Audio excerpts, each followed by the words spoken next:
संस्कार टेक्निकल में आपका स्वागत है। मैं सजीव कुमार चौहान जो पॉलिटेक्निक से रिलेटेड लगातार वीडियो बना रहा हूं। आज का वीडियो आप सभी 2023 के बच्चों के लिए काफी इंपॉर्टेंट है, क्योंकि आज के वीडियो के बाद कहीं ना कहीं ये आखिरी मौका आपको गवर्नमेंट ने फिर से दे दिया है, ताकि आप पॉलिटेक्निक के एक अच्छे कॉलेज और ब्रांच को ले सको। तो मैं बता दूं कि 2023 के वे बच्चे जिन्होंने एग्जाम दिया है और जिन्हें कॉलेज अलाउट हो चुका है या जिन्हें कॉलेज अलाउट नहीं हुआ, तो आपने फर्स्ट, सेकंड और थर्ड काउंसलिंग तो देखा ही था, लेकिन अब आज 26 तारीख को, अक्टूबर 26 तारीख को आपके लिए गवर्नमेंट ने एक स्पेशल काउंसलिंग ऑर्गेनाइज किया है। और ये न्यूज बहुत ही इंपॉर्टेंट हो जाता है, क्योंकि आपने देखा होगा, मैंने बराबर बताया है कि हर साल पॉलिटेक्निक के काउंसलिंग के आखिरी समय में एक जरूर बहुत ही बेहतर मौका आ जाता है, जब आप एक अच्छे कॉलेज का एक अच्छा ब्रांच ले सकते हो। तो आज के वीडियो को कृपया पूरा देख लीजिए, क्योंकि बड़ा इंपॉर्टेंट होगा 2023 के बच्चों के लिए, क्योंकि ये वीडियो आपके लिए बहुत ही ज्यादा इंपॉर्टेंट है, क्योंकि आज आपको आखिरी मौका दिया गया है। तो मैं आपको बता दूं कि सबसे पहले कि थर्ड काउंसलिंग हो जाने के बाद 2023 में झारखंड के वे बच्चे जिन्होंने 2023 का एग्जाम दिया था, और ये एग्जाम के आधार पर जो भी उनका रिजल्ट आया था, उसके आधार पर फर्स्ट, सेकंड और थर्ड काउंसलिंग कंप्लीट हो चुकी थी। लेकिन अभी काउंसलिंग फिर से एक बार स्टार्ट हो रहा है, वो है स्पेशल काउंसलिंग। और सबसे बड़ी बात है कि इसमें टाइम नहीं है, मात्र 3 दिनों के अंदर सब कुछ होना है। और इसलिए ये वीडियो बड़ा इंपॉर्टेंट हो जाता है। और मैं बता दूं कि आज मैं इसको क्लियर करने के लिए रात को 8 बजे भी आपके सामने लाइव आऊंगा, जिसमें आपकी जो भी समस्याएं हैं उन समस्याओं को मैं सुनूंगा और उसके आधार पर मैं उसका निदान भी बताऊंगा। तो सबसे पहले मैं आज का डिटेल बता दूं कि 26 तारीख आज है, और चॉइस फिलिंग सबसे पहले आपको देखना होगा कि सीटें कितनी खाली रह गई हैं। तो इसके लिए मैं अलग से एक वीडियो भी बना दूंगा कि कितनी कितनी किन किन कॉलेजेस की सीट खाली है। तो 26 तारीख का डेट, सबसे पहले आज आपको देखना है कि सीट मैट्रिक्स में कि कितनी कितनी सीटें खाली रह गई हैं, और जिन जिन कॉलेज में जितनी सीटें खाली रह गई है, जिन ब्रांच की रह गई है, उसके आधार पर आपको चॉइस फिलिंग भरना है, और वो भी आज ही भर लेना है। और कल तक आपको लास्ट सबमिट करने का लास्ट डेट है, मतलब 26 तारीख आज आपको पहले तो देख लेना है कि सीटें कितनी खाली रह गई हैं, और उसके आधार पर फिर जो आपको चॉइस फिलिंग भरना है, अपने कौन कौन से सीटें आपको चाहिए वो भर लेना है। और कल तक लास्ट डेट होगा 27 और 28 को ही, मतलब कि एकदम कोई भी समय का आप बर्बादी नहीं कर सकते। और 28 को ही आपका अलॉटमेंट लेटर डाउनलोड करना है, और 28 के दिन ही आपको एडमिशन करा लेनी है। मतलब मात्र 3 दिन आपके पास है, जिसमें आपको पहले ये देखना है कि सीटें कितनी खाली रह गई हैं, उसके साथ ही साथ आपको अपना चॉइस फिलिंग भी कर लेना है, और लास्ट डे आपको जाकर एडमिशन भी करा लेना है। तो चलिए इस वीडियो को पूरा थोड़ा ध्यान से देख लीजिए, क्योंकि बड़ा इंपॉर्टेंट होने वाला है आपको। सबसे पहले मैं बता दूं, अब मैं इसको दो भाग में बांट रहा हूं। सबसे पहला, जिन बच्चों को कॉलेज मिल चुका है वे बच्चे क्या करें, क्या उन्हें चॉइस फिलिंग फिर से करना चाहिए इस स्पेशल राउंड का? मैं कहूंगा जी हाँ, बिल्कुल करना चाहिए, क्योंकि ऐसे बच्चे भी बहुत सारे हैं जिन्हें अच्छे कॉलेज में दो चार और अच्छे ब्रांच मिल सकते हैं। और वो बच्चे सोचेंगे सर मेरा तो मिल ही गया है, फिर क्या करना। मैं बताऊंगा कि उन्हें कैसे करना है। देखो, सबसे पहला, जैसा कि आपको पता होगा, अगर नहीं पता है तो मैं डिटेल बता दूं थोड़ा, कि पॉलिटेक्निक के काउंसलिंग में अगर कॉलेज आपको, अभी जैसे मान लो आप चॉइस फिलिंग कर रहे हो और कॉलेज अगर आपको अलाउट हो जाता है कोई ब्रांच, तो ऐसे में पुराना एडमिशन अपने आप स्वतः रद्द हो जाती है, ये तो आपको पता ही है।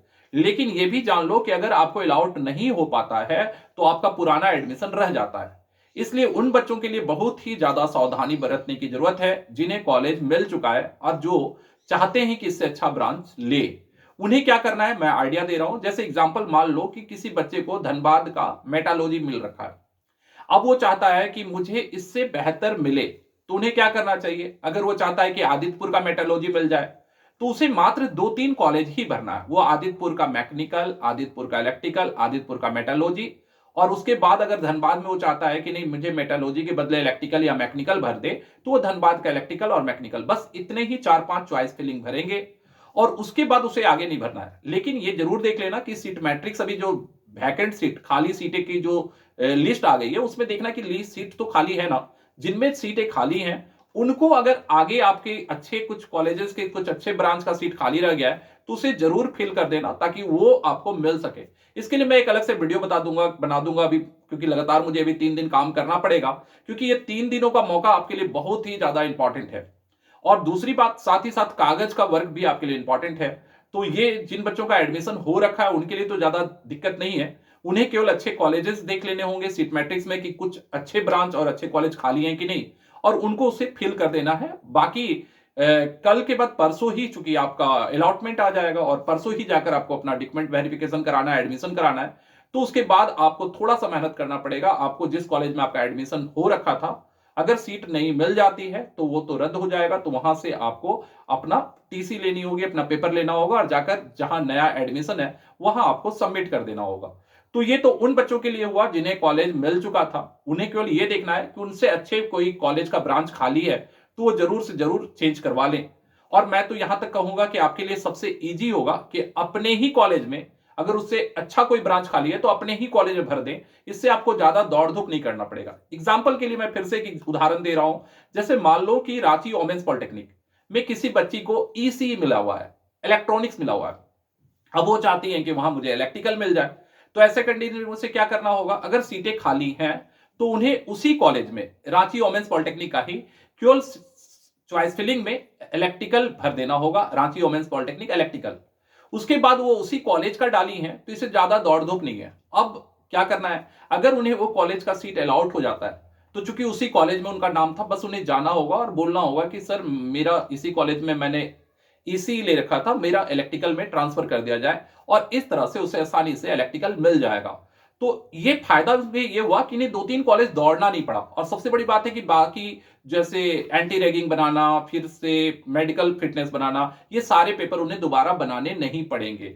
तो वे बच्चे जो जिस कॉलेज में है उसी कॉलेज में अगर अच्छा ब्रांच कुछ खाली मिल जाता है तो निश्चित फिलअप कर दें। इससे उन्हें ज्यादा पेपर का लफड़ा भी नहीं होगा, ज्यादा दौड़ धूप भी नहीं होगी, केवल अपने कॉलेज में ही जाना होगा और उसे चेंज करा लेना होगा।